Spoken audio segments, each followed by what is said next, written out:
Sir, आज मैं इस सदन में ये मांग रखता हूं कि जैसे इंडियन वोटर के पास राइट टू इलेक्ट है, वैसे ही राइट टू रिकॉल भी होना चाहिए। अगर देश का मतदाता अपने नेताओं को हायर कर सकता है तो वो नेताओं को फायर करने की शक्ति भी उसे मिलनी चाहिए। Sir, right to recall is a mechanism that empowers the voters to de elect a neta representative before the tenure ends if he fails to discharge his और हर ड्यूटी। सर, हम एमपी एमएलए चुनते हैं, उसके बाद अगर वो काम ना करे, अपने वादे भूल जाए, जनता से दूर हो जाए, तो 5 साल तक इंतजार करने के अलावा जनता के पास कोई ताकत नहीं है। कोई इंटरिम प्रोविजन नहीं, कोई अकाउंटेबिलिटी नहीं, कोई परफॉर्मेंस रिव्यू नहीं, कोई करेक्टिव ऑप्शन नहीं। चुनाव से पहले नेता जनता के पीछे और चुनाव के बाद जनता नेता के पीछे। और सर, 5 साल is too long a period in this day and age. अगर एक गलत फैसला गलत नेता को चुनने का लिया तो लाखों लोगों का भविष्य अंधकार में जाता है और पूरा क्षेत्र पीछे जाता है। Sir, we can trust our voters to elect. हमें अपने मतदाता पे विश्वास करना चाहिए कि वो अपनी गलती बदल भी सके राइट टू रिकॉल की ताकत से। Sir, let me clarify that right to recall is not a weapon against politicians. It is an insurance policy for democracy.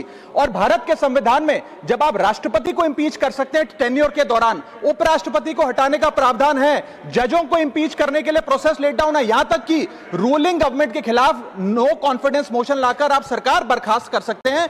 तो एमपी एमएलए अगर आपका नॉन परफॉर्मिंग है तो उसको हटाने के लिए क्यों नहीं राइट टू रिकॉल मतदाता को देना चाहिए।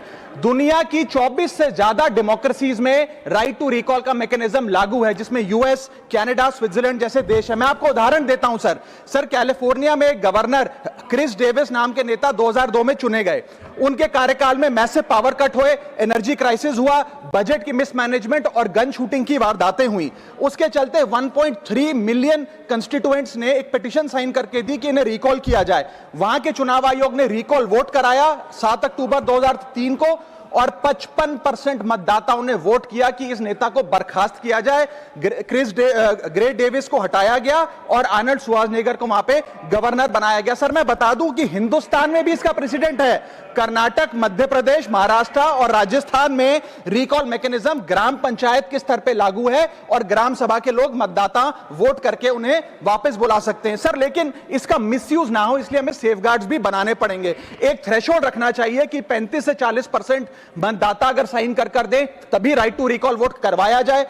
नेता को 18 महीने के लिए परफॉर्मेंस पीरियड देना चाहिए, कूलिंग ऑफ पीरियड, जिसमें उसे ना हटाया जाए। स्पेसिफिक ग्राउंड्स फॉर रिमूवल होने चाहिए ताकि फ्रिवलेस ग्राउंड्स ना हो और रिकॉल कम से कम 50% वोटों के बाद हो। ऐसा होगा तो पार्टियां भी ऐसे लोगों को टिकटें देंगी जो परफॉर्मर्स हो, ना कि नॉन परफॉर्मिंग एसेट, और भारत की डेमोक्रेसी मैच्योर होगी, सिटीजन एम्पावरमेंट बढ़ेगा and recall will give the voter the power to fix that right now, sir.